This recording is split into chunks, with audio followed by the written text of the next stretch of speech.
Welcome to First Issues. It is said that Botswana's tour guides are the best in the world. We took a beautiful boat cruise through the Chobe National Park here in Kasane, guided by passionate professional tour guide Michael Machana, who has 10 years of experience working within this region. Along with educating us on the abundant flora and fauna to be found here, he gives us insight into the intricacies of this particular profession within the tourism industry. For me to become a guide, I developed so much interest in being a guide just from the village where I come from, where I grew up, because we grew up with these wild animals whereby there was so much to learn from them that people didn't want to learn, and so much this fauna and flora supposed to learn from us. So I found that it was much wiser for me to go learn more about these animals than to have that natural knowledge that I had. I just went to school to expand that knowledge, little knowledge that I had, that I ended up doing this Botswana wildlife tourism in Maun. BWTI, Botswana Wildlife Training Institute in Maun, and then I made it. That's why you see me standing here. Yes. Where did you grow up? Can you tell us a bit about your childhood, how you would maybe interact with nature that you got this interest? All right, I grew up in a very, very small village. It's called Muchenje village. It's about 60 kilometers Chobe west from here where we are. So that's where I grew up. That's where Chobe National Park riverfront ends on the western side. Yeah, 10 kilometers from there. That's where I grew up. And understand one thing here, Chobe National Park is very big and it's unfenced. So animals have got a free roll of movement. So they will get to the village, like they will destroy our crops. Some other people, they won't understand how to live with them, you know? Yes, they will find a way of trying to drive them away from them. They won't want to learn how can we live with these animals. Do you recall some of your earliest encounters with animals? Can you tell us maybe stories from your childhood that stayed with you as you grew up? Like as I grew up, so we used to fetch water in a well, you know? So we fetch water in a well. Where we're fetching water, elephants, they also drink water in the same well. We will know it early in the morning, it's time for elephants. So we go there around 9. For you to tell the difference between a male buffalo and a female, you simply look at the forehead here. Males, they've got a concrete forehead looking more like they will be wearing a helmet. A massive forehead, which we call the boss, B-O-S-S, here, males. So females, on the forehead, it will be flat. They don't have a boss. The boss in males is there to protect their brains from damage when fighting for dominance. Males, they do fight, right? When two males are fighting, they can collide at the speed of about plus or minus 45 kilometers per hour. So we'll find that the impact will be too much, that if they didn't have those bosses, I believe they will suffer severe headaches. So you see, they come here for food, right? And for safety. Food, and it's very safe here. The challenge will only come the time when they'll be swimming back to the mainland. Because crocodiles, they also know how to count seasons. They know it's time for these animals to swim back to the bush, so they will wait for them at their crossing points. So lucky ones will reach the mainland, then unlucky ones, they'll remain here.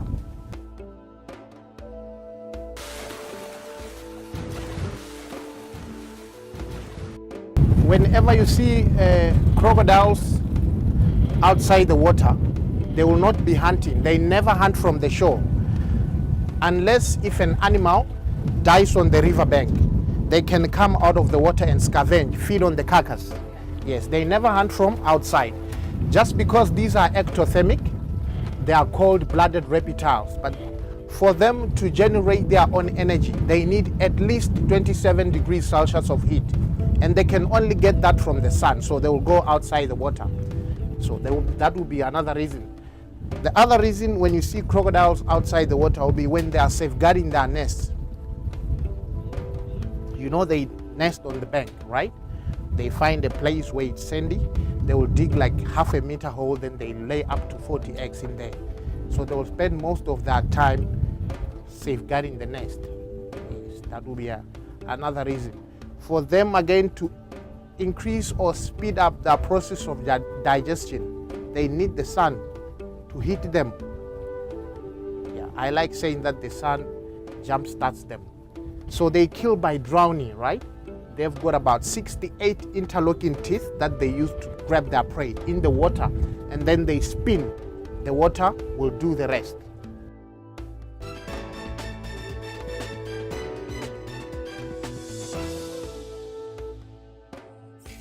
What is the future of help? It's to help people find the great in themselves. The drive, the passion. Help them find their true potential. Help them stretch. Help them grow. That's why we help people help themselves, help the world, because a little help goes a long, long way. FNB, how can we help you?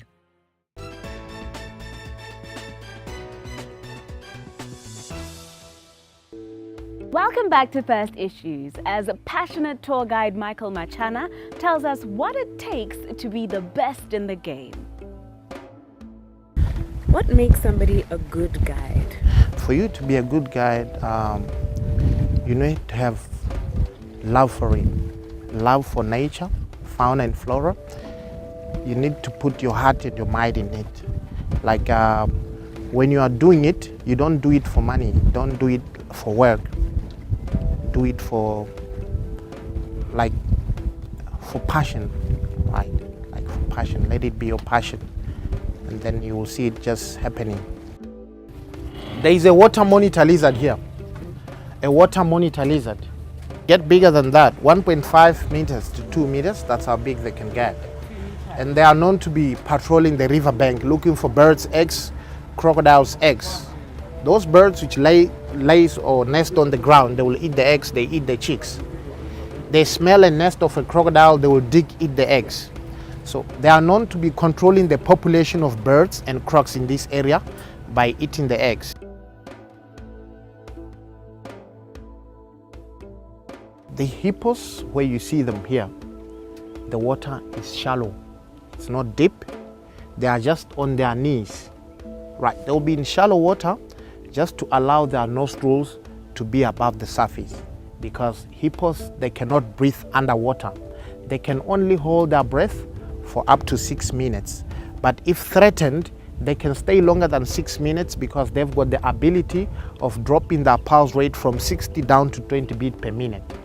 Then they will stay 7, 8, 9 minutes underwater. So they live two lifestyles, that is on water and on land. That's why they are scientifically called hippopotamus amphibians. The reason why they will be in water, or they will spend most of their daytime in the water, it's because of their poor naked skin. Yes, the skin is naked, no fur, right? So it's very, very sensitive to the sun. It easily gets burned by the sun. So to stay away from that, they have to spend the whole, I would say most of their daytime in the water. But you sometimes get to see them outside the water, even if it's very, very hot.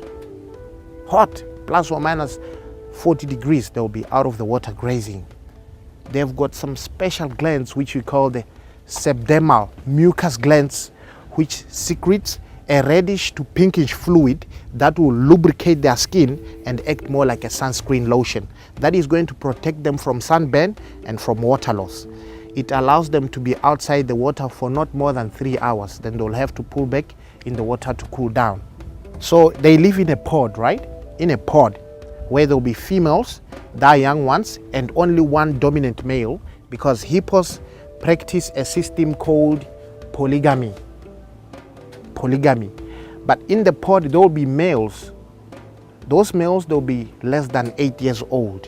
Less than 8 years old, because once they reach their puberty stage at the age of 8, they will start to show interest in the females within the pod, and then the dominant male will kick them out to avoid competition for females.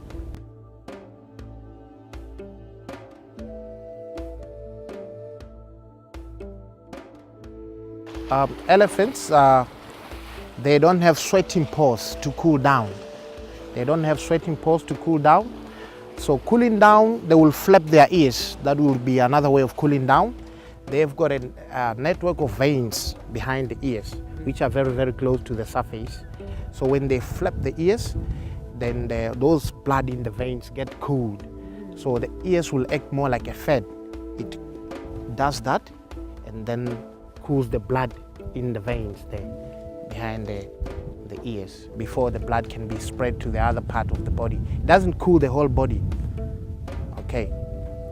The other way of cooling down is when they do mud bathing, like you see now. This mud will help them to cool down, and as it thickens, it's going to act more like an insect repellent, because when horseflies and other insects land on their back trying to bite them, they won't be able to reach their skin. And when it dries, the same mud is going to suffocate those ticks that you find in the wrinkles. You see that an elephant has got a wrinkled skin, right? Yes, in between those wrinkles, there are ticks there. So when the mud dries, those ticks, they suffocate and die. The purpose for the wrinkled skin is for the mud to hold as it applies around its body. What have been some of your more memorable experiences as a guide? Okay, one thing that I experienced, memorable experience as a guide, it's action that I saw during my work when I was doing these activities. When I've been in a very special cruise this other time, whereby we experienced a kill. Yes, we witnessed a kill where lions were bringing down a buffalo, and we were not expecting to see that. Right, you know, nature, it's like every day is different. So you go in today, you're seeing elephants. Tomorrow when you come, you won't see the elephants. You'll see something different, maybe lions or leopard bringing down an impala. It's amazing, every day it's different. What types of personality or skills do you need to have to deal with different cultures and people from different corners of the world?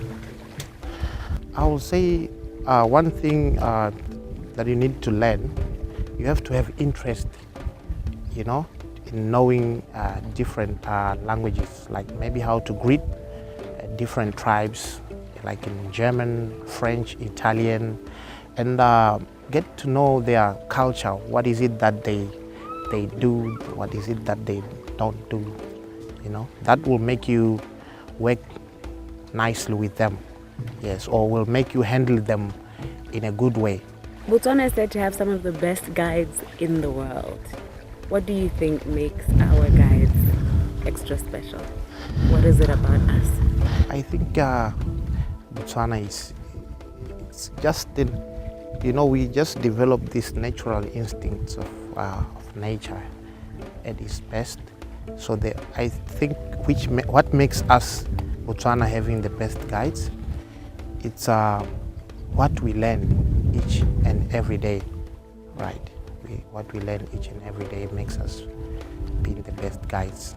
Is there anything about being a guide? I know you said you wanted to be a guide from when you were very young, yeah, because you love nature, you love animals. Is there anything about the job that you didn't expect? Maybe for somebody else who is aspiring to one day do what you do. Is there something that you learn on the job maybe that you didn't expect? Yeah, one thing, before I've been a guide, this is 10 years now. So 5 years, I was working in this other company, like freelancing for 5 years. I was doing trips around in Botswana, outside Botswana. So I worked with lions. You walked with lions, yes.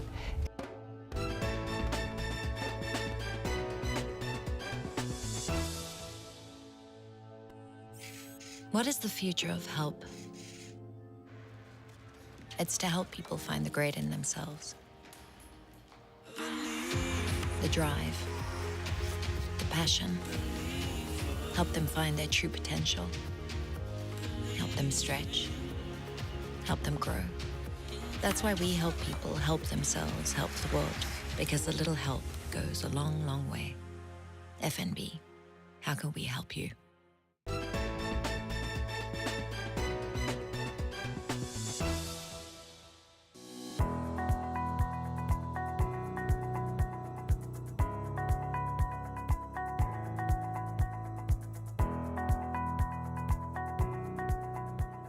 It is time for Business Basics.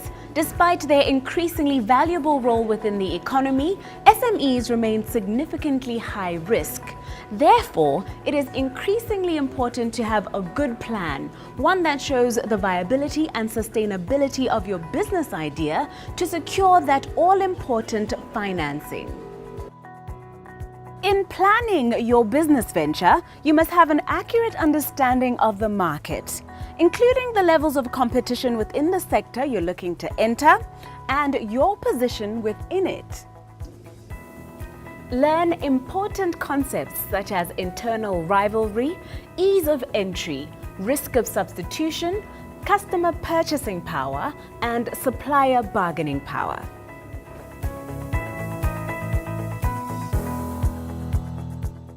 Competition is another area where people have to pay attention. You're not alone in the market. Who else is providing that particular product?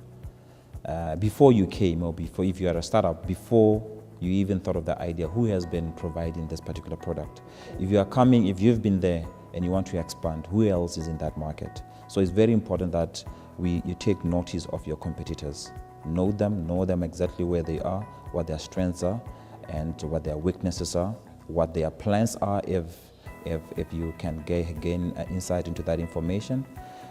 Unfortunately, if they are not public companies like stock listed companies, you might not get most of the information in terms of their strategy, but you can actually read publicly available information as and when they publish whatever information you might read. You might Google and find out exactly where their directions are. In order to effectively assess your competitors, you have to look at five variables. One variable is what I call internal rivalry. To what extent is competition very stiff? That is pretty much determined by the number of competitors. So in simple terms, the more competitors there are within an industry, the tougher it will be for you. The fewer, the better. The second component that you look at is the substitution. How easy is it for one to invest, to enter that industry? Let me just give us an example. If someone wants to build, if you go into, you run a private clinic, you have a huge building, you have state-of-the-art equipment in there, and then you rent a space for the doctors.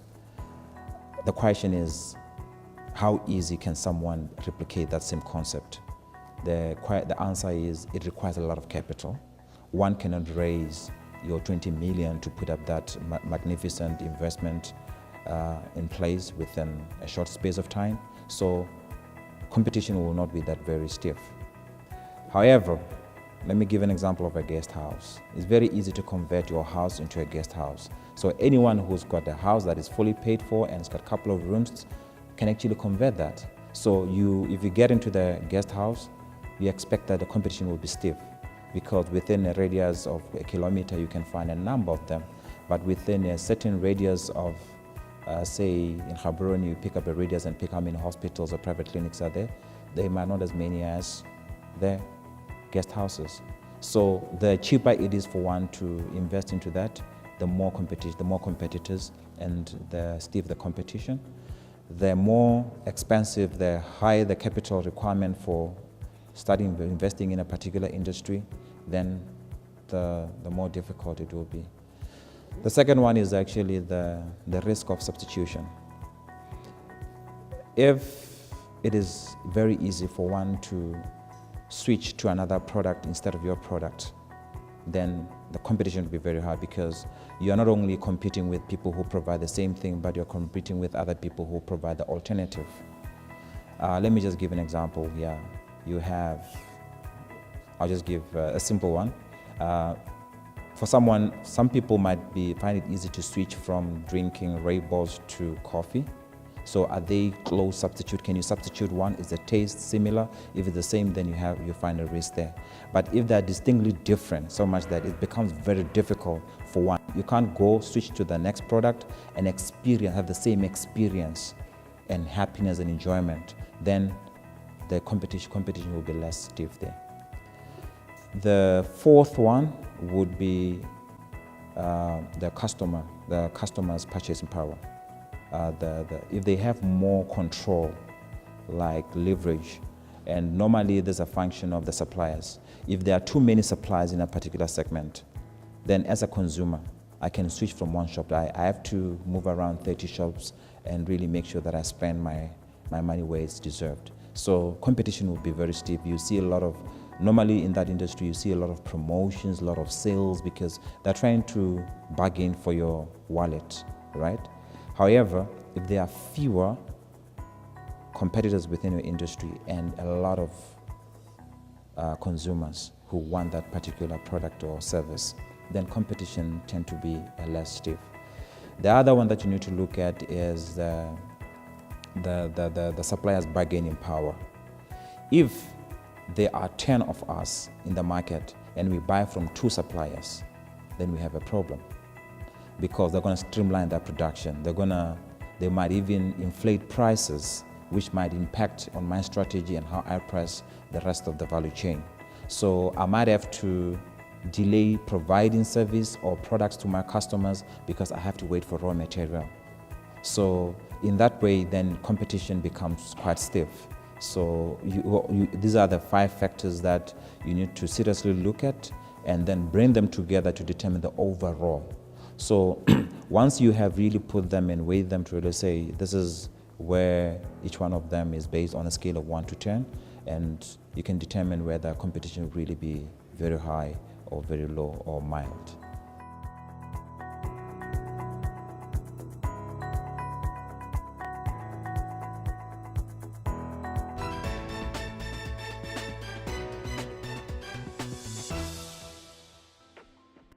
Twenty 2017 marked the beginning of the rollout of a 5-year strategy at the Botswana Stock Exchange.